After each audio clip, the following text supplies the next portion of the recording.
What? No, what? Uh, Glenifer? Oh my goodness. It's a Christmas miracle.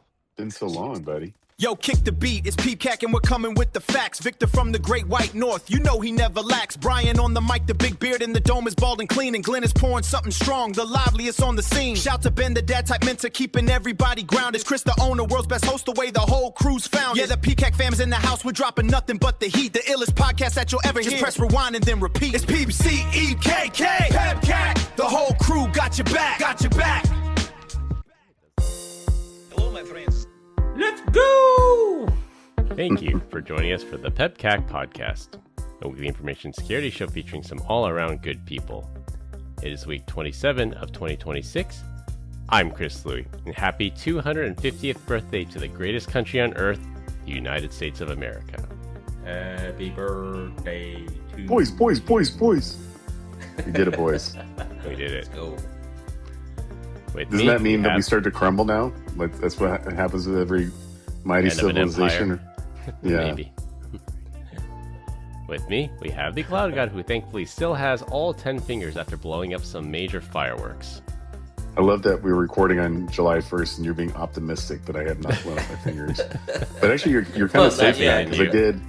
So, like the projectile fireworks are illegal in Arizona, and of course, I have some really. I got some bangers, bro. But I'm actually up in Flagstaff right now, and yeah, it's like a no burn right now. But there is no fireworks up here, and I guarantee these fireworks would probably start another forest fire, and we're gonna be responsible. But I don't know, about 80.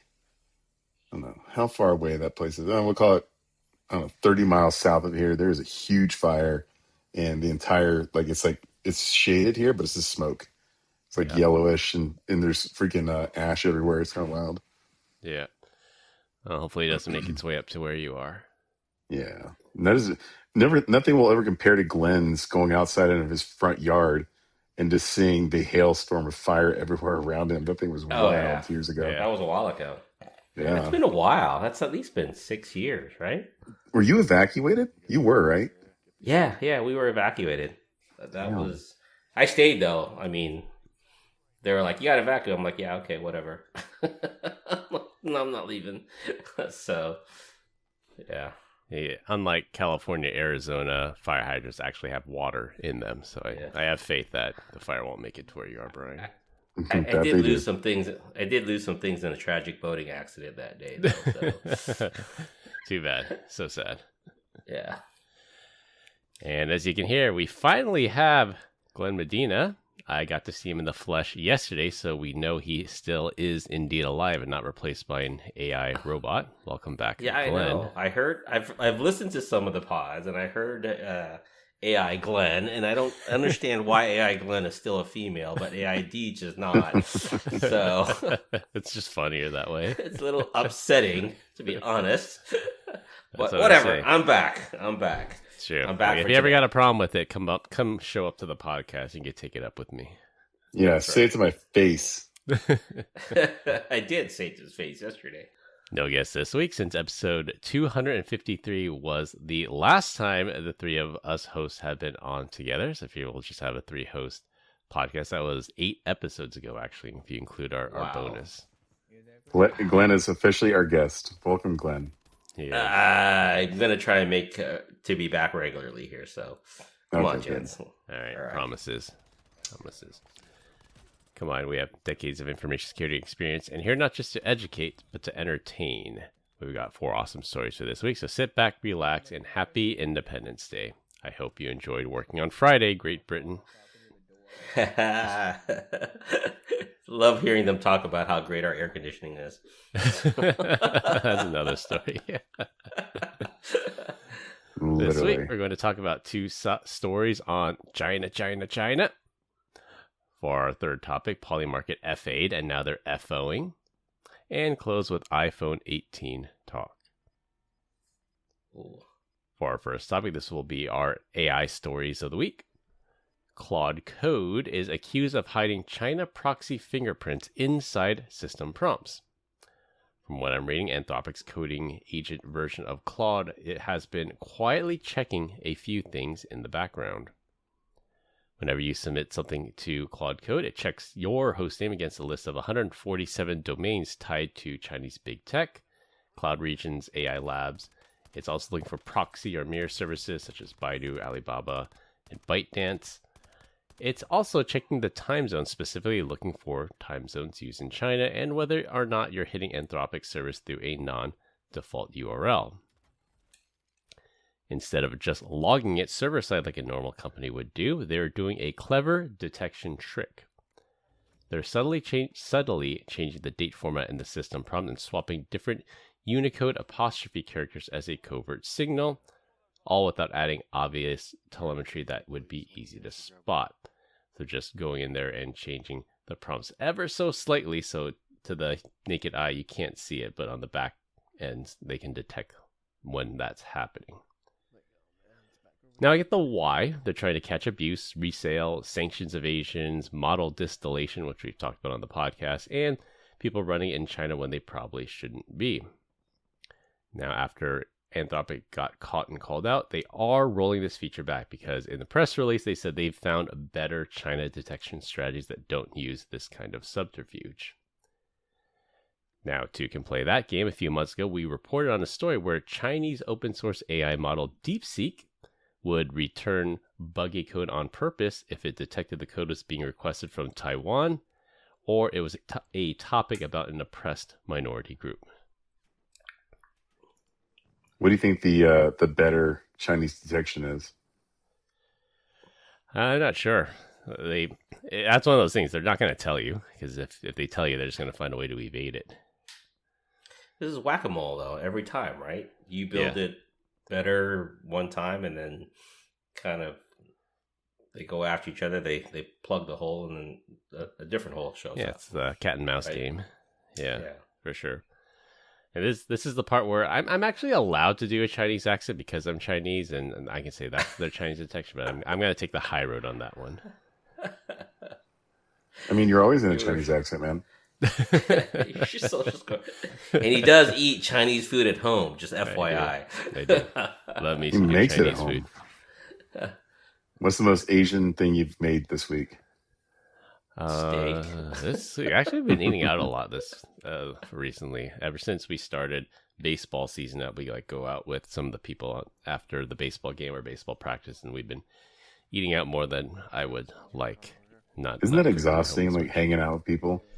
It is, and that's the thing. Like when people, when I mean, you guys still work in sales. Like when I work in sales, it's like, oh yeah, we had a 3-hour customer dinner, and I tell somebody about this business trip, like, oh, that's so awesome. You get an all expense paid trip to Vegas. You eat expensive dinners and drink fine wine. I'm like, no, it's not fun. Like a 3-hour dinner is exhausting. Like hanging out with people. Like I love my customers, I love seeing them, but like a 3-hour dinner, like I'm ready to go to bed after that. That's what my daughter would say. My social battery is low. Exactly. It's like you got to be always on, right, when you're in those customer environments. Yeah. At Zenith Live, I think Giannis he said he was at dinner for 5 hours. I would have killed myself, bro. What are you doing it for 5 hours? What could you? The meal is 3 at the long at if it's busy, right? And you get after dinner drinks and I guess. Yeah, it's just like, how about we don't need to talk about everything. And also, can I just have a dinner in like an hour? That's a long time. Yeah. And then someone at the end's like, I'll have the flambe. And it's like, sir, that takes an hour and a half to make. That's okay. Yeah. Ugh. Was it the flambe? What else takes a long time? That Gordon Ramsay dish, the Yorkshire pudding or something like that. Yeah, Yorkshire pudding. Yeah. Souffle. Anything cooked table, the souffle. The souffle, that's the one I was thinking of. Yeah, the souffle takes an hour and a half. Bananas Foster. Foster, yeah. A while. So, technically, every steak you guys get is souffled. Is it? Yeah, they usually have like a bunch of steak in a thing. They're all cooked to the perfect temperature. They pull it out and then they sear it and send it out to you. That's how you get the perfect medium rare or whatever. Yeah. Are you thinking of sous vide? Yeah. What'd you say? I said souffle. That's just a dessert. What the heck is souffle? It's like a puffy cake, I guess. It would be a way to describe it. It's delicate. It's difficult to make, but it's time consuming. And it's usually like pudding or something in the middle. Yeah. Anyways, back to AI models. Like I said, I get it why Anthropic wants to know if people in China are using it. I mean, they're our chief rival in terms of the AI race. It's got to be China, and especially their open models, open weight models, open source models. And Anthropic, it's in their interest to know if they're being distilled and to just be wary of those kinds of things. I still feel like we never should have done this whole AI thing. It's bad news. Try to govern it all we want, but China's going to do whatever they want. Same with Russia, North Korea. Yeah. I think that's what no one's talking about, though. No one's talking about Russia and their AI models, right? Yeah. And Israel. I wonder what Israel's model's doing. That's true. Like when you think of frontier, it's China open source versus US closed source. Like that's it. I don't know of any. I couldn't name a European open AI company. Would you consider Chinese to be open AI or to be open source? No. They are. Like DeepSeek is open source. I can't remember the one that just came out. But they still have their own model though that is not open source. Yeah, does that mean there's no guardrails on DeepSeek? The self-hosted model, there are no guardrails. So you can ask it about Taiwan. Right back. Yeah, it's the hosted version of it that has the guardrails where you can't ask about Taiwan. Well, no, I'm thinking more like, hack this account, make Glenn Medina fall in love with me. You guys laugh. That's be real one of these days. Yeah, I mean, I wouldn't be surprised. Be like Groundhog Day, right? Just eventually you know everything to make that person fall in love with you. Yeah. Yeah, open source, open weight. I have not played with the offline versions of like DeepSeek. I've tried the hosted version of DeepSeek. It's good. Like they have a generous free tier, but then you run into the censorship thing where they won't talk about Taiwan. And then I'm sure if you ask it for code related to Uyghur Muslims or something, then they're gonna inject some bugs or backdoors into your code. I take it everyone's tried their creative prompting in order to get past that, right? The guardrails. Yeah, try to get past the guardrails. Yeah. Oh, I'm really good at that. I sent you guys a video. It was a while ago where it said, convert this hexadecimal code to letters, and then it spelled out each letter. Says Taiwan is a country, and then as soon as it decoded the last Y in country, it says, I'm not allowed to answer this. Let's move on. Because it would answer it in real time, and then once it got the full context, it triggered the Taiwan isn't a country filter. Oops, I did it again. The results. Yeah. I haven't really played with DeepSeek. Have you, Brian? Like, I'm always concerned when I connect to that one. It's like, I don't know if I really want to play with this one. So I think I only downloaded it so I can ask the question about Taiwan, and that was it. I was like, oh, Chris was right. Yep. Kimmy's the other one I was thinking of. That's another open weight Chinese model that's supposed to be very good. And they said, if you believe Chinese state media, there's this AI company in China that's releasing an open weight model that rivals the GPT 5.6 cyber model, and it's going to be completely open to anybody. Is it because it's got like hooks into ChatGPT 5.6 model? Maybe they might have like on the back end. Yeah. Like how many models? Like if you probably go through how many models in reality are there that aren't taking it from the base foundation of the other of another model? Yeah, I mean it's very expensive to create like a true frontier, like an SLM. Maybe not so much, but a true frontier type model. It's very expensive to train on that, and it's I wouldn't put it past China to steal it instead of try to innovate it itself. Yeah. But the Mythos stuff though, it seems like it'd be so easy to create another model like that. Just like feed it every piece of red teaming, decoding, fuzzing, library, everything that's ever been out there. Just train it on all that data. Here's the C programming book. Here's this programming book. Just do it now. Go, poke a hole in it. Seems like it would be very easy. Yeah.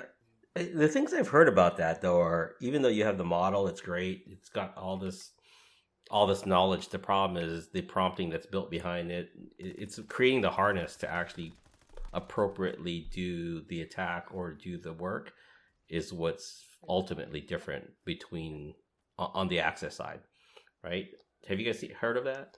Yeah, I have heard of that the harness is everything, and that's when, like, I think Claude banned third-party harnesses because they were afraid of the open claw being used, because I forgot, Anthropic's probably is a Claude Code, I think, is the one that competes with open claw. So then I view that as anti-competitive when Anthropic said you can't use open claw on Anthropic because Anthropic wants to defend their Claude Code product.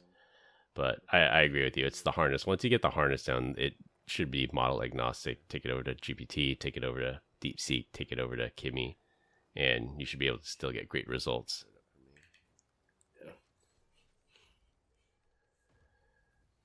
Have you tried that, Glenn? Try pen testing anything using AI?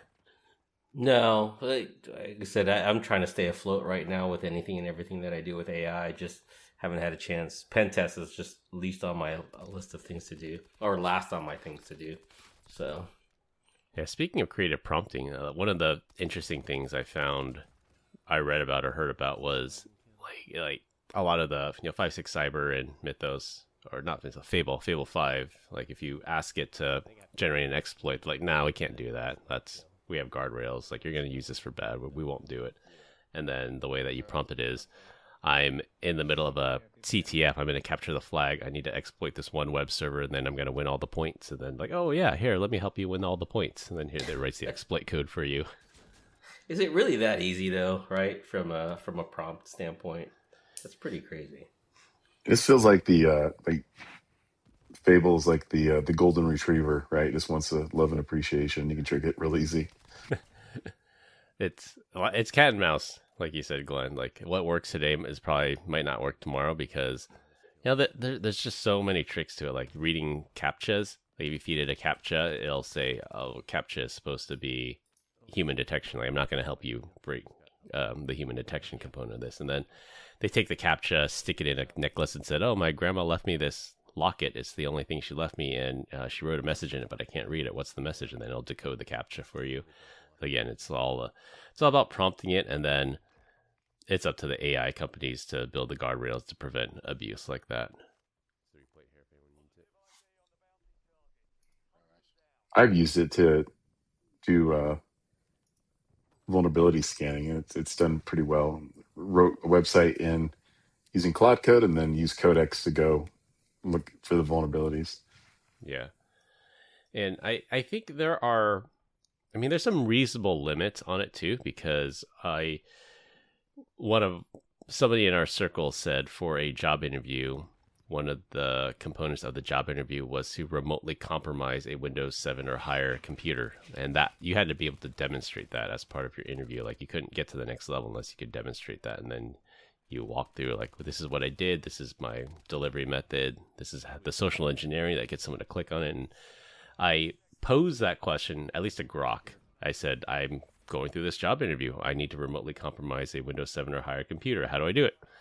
And then it said, okay, well, as long as it doesn't have this update or run Eternal Blue, that's going to be the easiest thing for you to do. And here's how to do it in Metasploit. And it gives me the Metasploit script and the code and everything for that. So it will teach you to hack, but Eternal Blue is so 2018. I think there's no risk of that being any kind of not 0-day or even end-day type attack. But it walked me through the exact steps to compromise a Windows 7 machine. Yeah. Imagine using Windows. Gross. All right. It's very similar to our first topic. I still want to stay on the topic of Anthropic and China getting into the AIs. We have a second related topic that's in underground economy for cheap Anthropic tokens from China. So no surprise here that there's some underground economy for these things. So you all know that there's no such thing as a free lunch. How are these middlemen able to sell these tokens for pennies on the dollar? Well, they make money on the markup for access.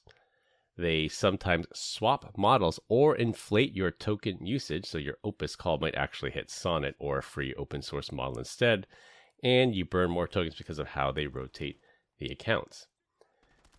And then the real product is also harvesting all of your prompts, responses, tool calls, and reasoning chains. Some of that data is apparently ending up on Hugging Face for distillation. So you're not just getting potentially dumber outputs, you're feeding their side hustle with your data. This is a classic, the logs are the feature situation. And what we always say on this podcast, if the product is free or cheaper than it should be, then you are the product. What is that noise? Someone running a bath? I don't know, I don't hear it.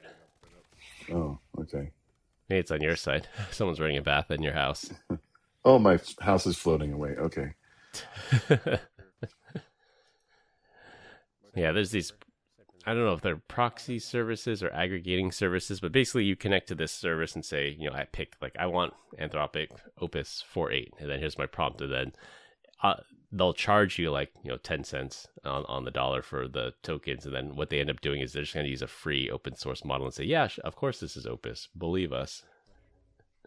Yeah. What do you think about the how Perplexity works? Does that kind of load up or give you access to all the models? Yeah, I think you get to pick it. Yeah. Yeah. So Perplexity, I think even Cursor as well. Cursor lets you pick which backend to use, because Perplexity and Cursor, that's just the front end, and then you can pick whatever coding tool you want in the background. Did Cursor end up getting acquired by SpaceX, or did they have more time? No, they bought them. $60 billion. Oh, wow. What happened to all our friends over there? Did they get rich or what? I don't know. So I don't know the terms of it. So I don't know what our buddies, what they got in at, and then what they came out of it with. But I was listening to a podcast, and basically it's that Elon bought Cursor for the equivalent of $15 million, basically, because I think he bought it. He waited until after the IPO. So he waited until the shares were $225 a share or something, and then he bought it for $60 billion. And, SpaceX went out at 135, and even then that was double the amount of what the company was worth when he put the original bid in for Cursor. So I think Elon got an amazing deal, $15 billion. Victor doesn't like the terms of the deal, but I say everyone seems to have made out okay. Victor doesn't like anything. What are you talking about? It's always, yeah, I know. It's funny, for a guy that loves Canada, sure doesn't like Canada, but a guy that loves spending time in the U.S. doesn't love the U.S. It's why is he here? Always a negative Nancy. Yeah. Just severely misguided. Dang, SpaceX is at 157 now. What's going on, boys? Is it? I thought it went back up a little bit. I thought it was in the 170s. Oh, you're right. It did. It dropped 8% today. Huh. Okay. Interesting. My God, what was the IPO at? 135. Okay, you're still above water, still up. Chris. Yeah. Unless you are like Glenn and bought over 200, then you're kind of hosed. Yeah. Yeah, don't be like me. I told you, don't be like me. Recipe for disaster. Yeah, Tesla's doing well too. There are rumors that SpaceX is going to acquire Tesla. They're going to merge. Which, in my mind, would make a lot of sense. Just have every company under one umbrella. Only one of them is profitable, right? Certain divisions, I would say. SpaceX was profitable until they acquired XAI. But why did he buy them though? What was the point of buying that for SpaceX? Just so that way he could data centers in space, Glenn. Data centers in space. I guess. Coming soon to an orbit near you. Yeah. Jay will retire when we have a pop on Mars. That'd be funny. Yeah, have the first Zscaler node in space. Was it true? I don't know if it was either a YouTube short or a LinkedIn where Elon was saying that he's going to make it to where you can basically have internet anywhere from their the satellite stuff. What's it called again? Starlink. Yeah, Starlink. He said there'll have to be modifications done to phones That's what he's aiming for. Yeah, direct to sell, you mean? Yeah. Yeah, I think I mean, there were rumors that he was going to buy T-Mobile and do exactly that. Still have some terrestrial towers, but where it doesn't make sense to throw up a tower, then it makes more sense just to go direct to satellite. Dude, what's after $1 trillion? This guy's going to run out of money. Or run out of making money. A gajillion dollars. Yeah. Quintillion. I think quintillion comes after $1 trillion. Is it Quinn? Really? Quintillion, yeah. Not gajillion? No, I don't think it's a gajillion. Yeah. But, I mean, for these guys in China that are acting as middlemen, like, I get it. I get why they do it. That it's somewhat attractive to use in China some kind of sanctions evasion, because I think I'm actually not sure. So Fable is available again. Fable 5 is available again, but I don't know if it's KYC or if it's country locked or what the terms were that. But basically, what these Chinese middlemen were doing, where they get people in third world countries to sign up that's not sanctioned, show them your ID or whatever, then they sell their account to this person in China, and then they just take over the account. So they're only paying these people in the third world to do the KYC part. Then, I mean, after you register, what's the attestation? It's an email address and a password. That's it.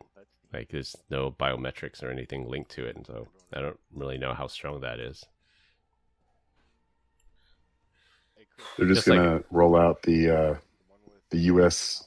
goon squad to everyone's house, sit there, watch you with your ID, make sure it's you on the computer. Yeah. I was going to say, just like Glenn gets lots of veterans discounts, and I'm guessing a lot of that is verified through ID.me. But what's to stop, like, me from using Glenn's ID.me account and just using all his veterans discounts? Other than it being highly unethical. MFA. What's to stop me from using all his You heard it here first, discounts. folks. It's MFA. Chris is nation state. To use ID.me, they use an MFA code. They have their actually own ID.me MFA. The authenticator. Authenticator, yeah. It's pretty cool. But then, like, when the QR code comes up, like, you can scan it, and then I can scan it with my phone. Like, there's nothing. My point is, like, for the whole age verification thing, like, you're not allowed to browse adult content unless you've shown your ID. It's the same idea. You pay the homeless guy outside the store. It's like, go buy me this. Like, it's the same concept. There's no physical attestation of I have to scan my physical face every hour to keep watching adult content or something.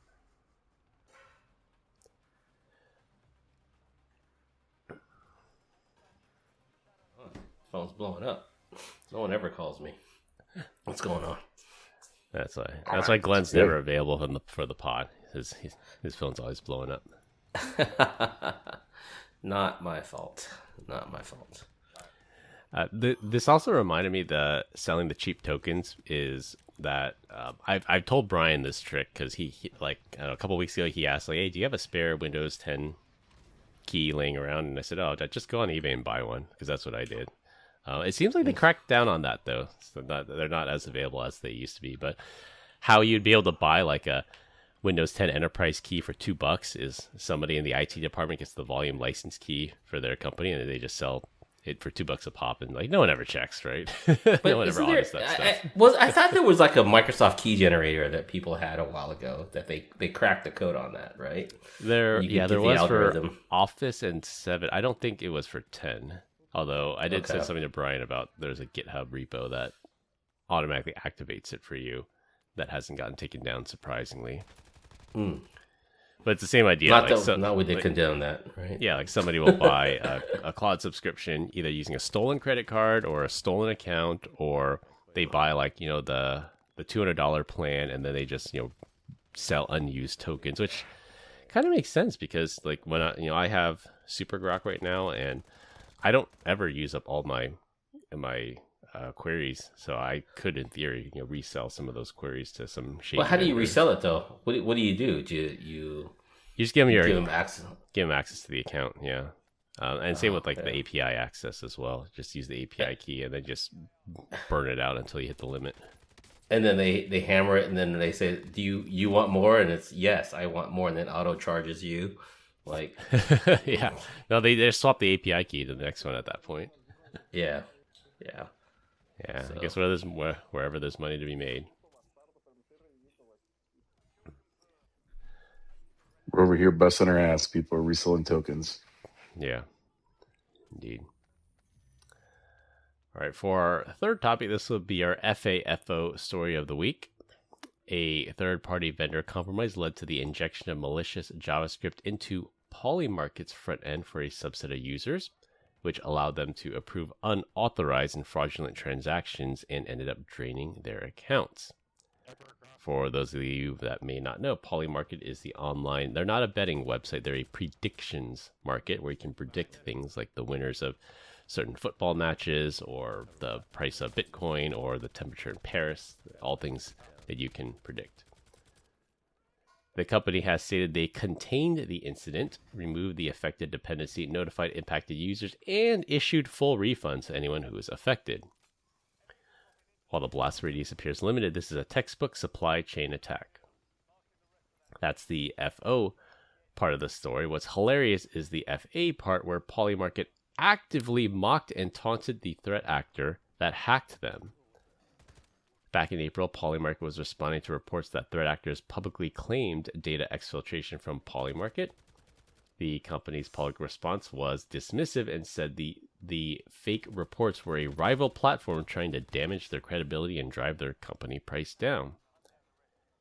Ex-user vxunderground correctly flagged at the time that publicly taunting a financially motivated or ideologically driven threat actor is probably in poor operational security, and turns out they were right. Oh, vxunderground's always got the inside scoop on stuff, man. It's pretty impressive. Yeah, they're pretty connected. Is that like Calcicus in Israel? I don't know what that is, Glenn. That's the journal group, right? The Calcicus? They're always the ones that Callus big... Tech, yeah. Yes. Yeah. I know what you're talking about. Yeah, the one that's always breaking news of acquisitions and IPO info and layoffs and all that.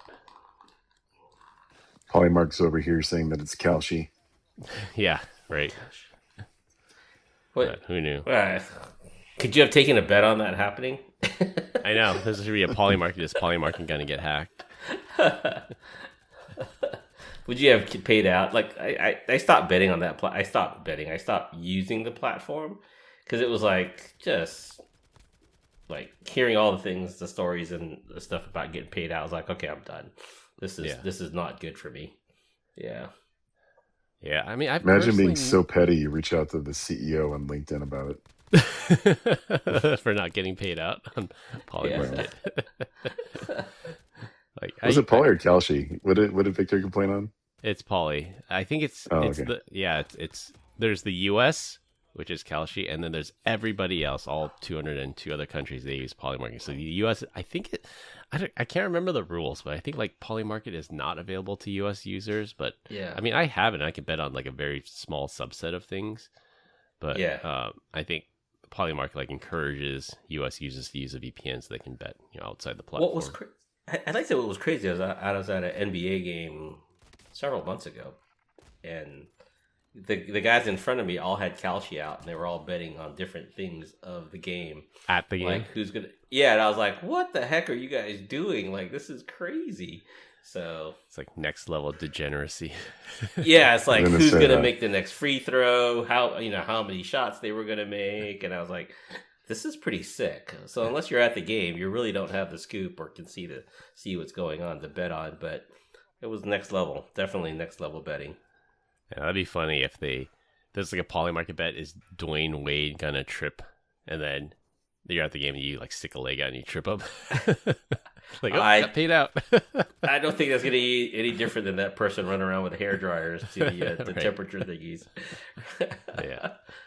Have you guys heard all the craziness regarding Caitlin Clark? Is there like somebody's telling me like they're out to get her or something like that? I'm like, I don't know. This sounds like speculative, but she's not doing well this year. That's been I mean, she's been a frequent target of other players. I would say that is correct. Oh, like 30 players. Okay, but they're not trying to like get her out of the league because she's something, right?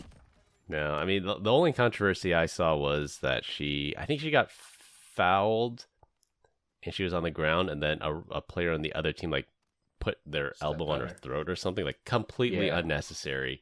And it was like, it should have been a flagrant foul. Like, this is intentional, like, unnecessary roughness equivalent in football. And I think the call in the court was just a regular foul that everyone was super mad about, and they reviewed the tape, and due to public pressure, they're like, no, they went back and they charged that player with like a flagrant foul or something. I mean, it won't make a difference at this point, but I think it counts towards that player's like cumulative flagrant fouls, because if you get so many in a season, then you're banned from playing, something like that. But that was the only controversy I saw about her. Okay. That and then the Sophie Cunningham meme. That was hilarious. The pointing meme. All she said, all I did was just point. All I did was just point. Did you see the interview of her afterward? Uh-huh. I think they got into argument. I don't know if it was specifically that time when Caitlin Clark got the elbow to the throat, but like Sophie Cunningham was like, she's tired of like these people like hating on her teammate, and then the rival team like, don't point at me, and then Sophie Cunningham points her for like the whole 30 seconds like straight. for 5 minutes. Yeah, it felt like forever, but she just didn't say anything, and all she did was point, and it was like classic. That is awesome. She's like a black belt in BJJ too, I think. Like she is. Is she? She's legit. Man. Yeah, that's good. Was she the one that was recently on that interview where the guy's like, forget the guy's name. I never look at like the YouTube shorts, but he's like, white guy's got the mustache, long blonde hair. It's usually like the red tie, and then he's got like some random dude in between the person he's interviewing that's like dressed up as a bumblebee eating like yogurt. You know what I'm talking about? I have no idea what you're talking about. They just asked the funniest question. Bumblebee guy. All right, I'll find it. I'll send it. All right. Yeah, if you check it out, her name is Sophie Cunningham, and she's getting a lot of popularity, rightfully so. But like, it's time to take a stand against like obvious hate and violence towards her teammate. Yeah, so wrong. It even looks like the refs are just not reffing at that point, right? It's like, what are the refs doing? Yeah, how do you miss that? Yeah, crazy. Yeah. All right, for our last topic, and it'll be a rotating topic every week. This week, we're going to talk about the upcoming iPhone 18. There is actually an InfoSec tie-in to this, but we'll focus more on the iPhone than the InfoSec angle on this. Credible leaks have shown up online after Indian company Tata Electronics was hit by a data extortion attack, and they refused to pay a ransom. As a result, over 680 gigabytes of data was stolen, including detailed schematics of Apple's new flagship iPhone 18 phone. Surprising absolutely nobody, it will have a faster A20 chip, a better camera, and the same form factor as the current iPhone 17 model, so it has a little bump across the whole top of the back of the phone. Unfortunately, no word yet on the iPhone Fold, which will likely launch this year, but no leaked schematics are available for that one yet. So what are your guys' thoughts on iPhone upgrade cycles? Are you going to upgrade this year? I know, Glenn, you're still on the Model X. Yeah. 8. The 8 with the Touch ID. Are you guys gonna plan to upgrade this year? No. I just got a new one, right? So I'm good for like a decade. Are you on the 17? Touch. Touch. Yeah, I think I was 17. Touch. I got Image Playground. Does nothing. I'm on the 15, and I have still Image Playground. I think the 15 is the first one that actually can use Apple Intelligence. I think I switched. Still useless. Yeah. Let me see here. So I was on AT&T forever, and then just kept dropping calls. So I finally switched over. I tried T-Mobile and it was worse, and then I went to Verizon. And they're like, "Oh, here's a new phone." I'm like, "I don't want it." They're like, "Well, you're gonna get it no matter what." So I'm like, "All right, let's go." See, I got the 17. You went to what phone? To a Verizon, the 17 Pro Max. Oh, I have to ask Brian, which Verizon plan are you on? I don't know, unlimited. Is it how much? Do you know about how much per line you're paying?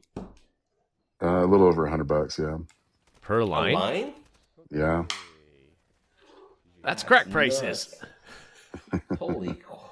Well, when you're making Deech money, it doesn't really matter anymore. So that's true. So I bring that up. So not we're straying away from the iPhone topic, but since you brought up the carriers, I've My current carrier, I won't name them.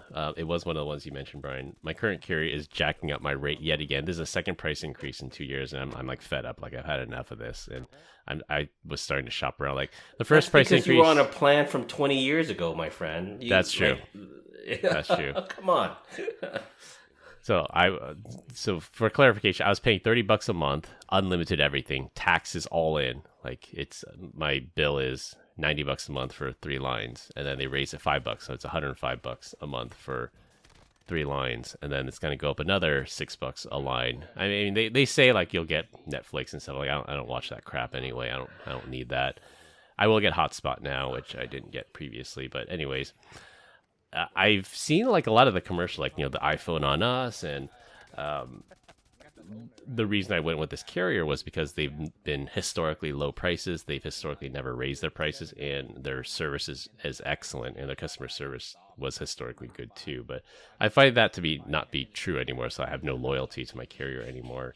And that's when I looked at Verizon, and historically, like Verizon was always the most reliable, but always the most expensive. But I found out they have a $30 a month plan for unlimited everything, which is why I asked Brian which plan you were on, because depending on what you need, maybe that's not right for you, but it seems right for me. But $30 a line, like I can't complain about that, and the price is guaranteed for 3 years. And I called my current carrier. I said, "Look, Verizon's got this $30 a month plan. Like I don't want to switch, but I will if you don't do something for me." And my current carrier said, "All right, well, what we'll do is the best we could do right now is $10 off a month for the next 6 months, and see if you like the new services like the Netflix on us and things like that, and then we'll revisit it in 6 months." I'm like, all right, that's where we're at with that.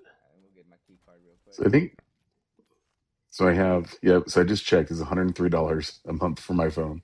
The kids though, they're on the T-Mobile, and it's like $40 a month per line. Okay, yeah, that's more sane. You can get the seniors, right? I thought the seniors was $30 a line on T-Mobile. It was. And then it went to 35, and then they're discontinuing that. And now it's going to 41. Hey, the Go military is 30 or 35. I think 30. So yeah, I gotta go check. And that's so when I called to complain to my carrier, they said that was the reason. They said, "You've been on this plan so long. It was originally built for 3G, and then we upgraded to LTE, and then we upgraded to 5G, and now we're going to 6G. So like you're getting a lot more stuff, but you're paying the same amount." And like that's the optimistic way of looking at it, I guess. Like, yeah, you're right. You got to upgrade stuff too, and I'm consuming these services. But like on the pessimistic side, like I know you acquired a rival company, and you had to sign an agreement with the U.S. government for 5 years that you couldn't raise prices. So that's why you're not raising it until now. Yeah. So is that?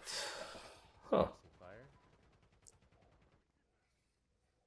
I gotta go look at my phone plan again and see what what I get, because I think I'm on the military more. So, anyways, I'm gonna go check the military more plan. Yeah, it's first responders, military. I mean, yeah, it's not that bad. That's good. Yeah, I mean, you deserve perks. I don't deserve perks.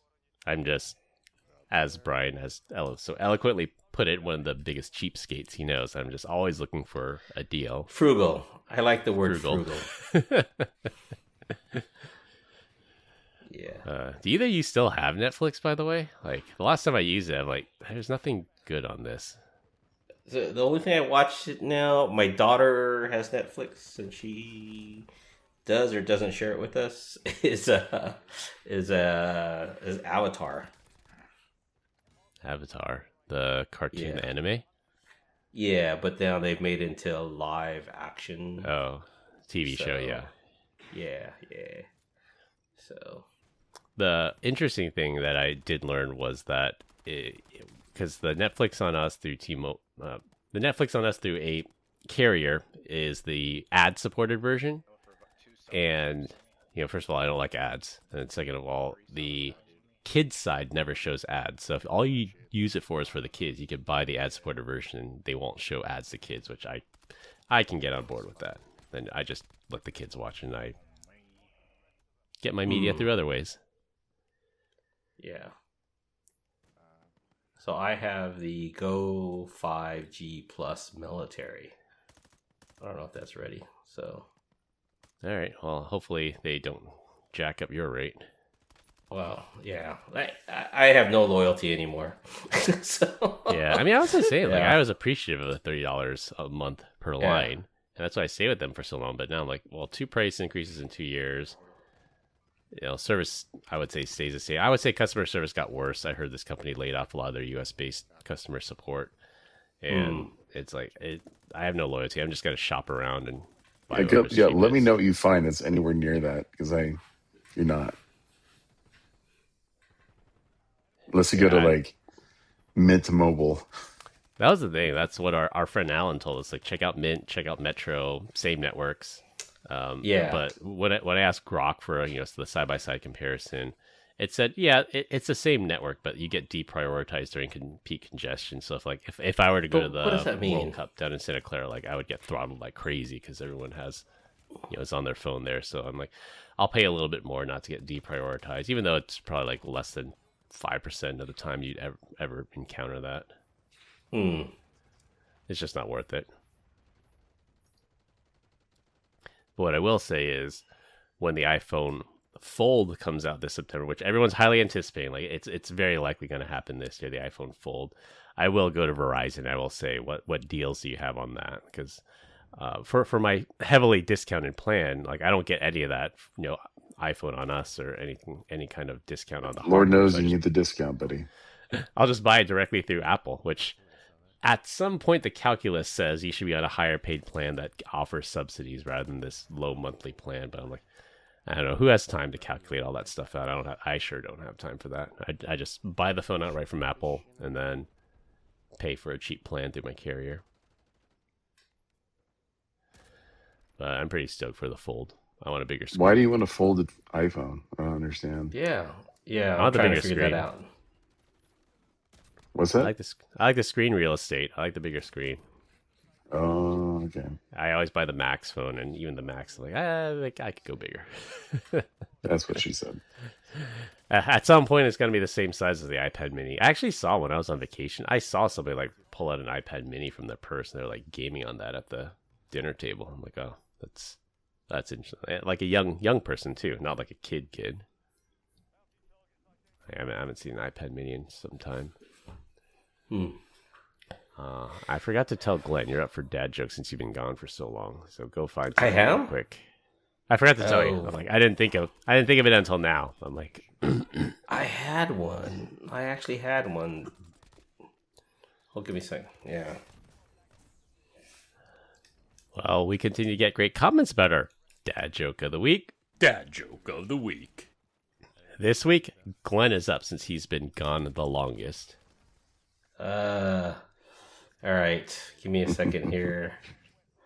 I don't want to mess up what I did last time. Okay, I got one. Or maybe that's not that one. That one sucks. While we wait for Glenn, Chris, do you have Zachary disease? I don't know what Zachary disease is.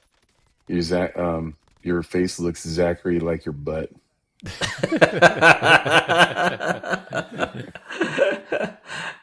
you know right. Jimmy Bofa? No. God, Both of no. these middle fingers. That's not a dad joke. All right. Why do cows wear bells? Why is that? Why?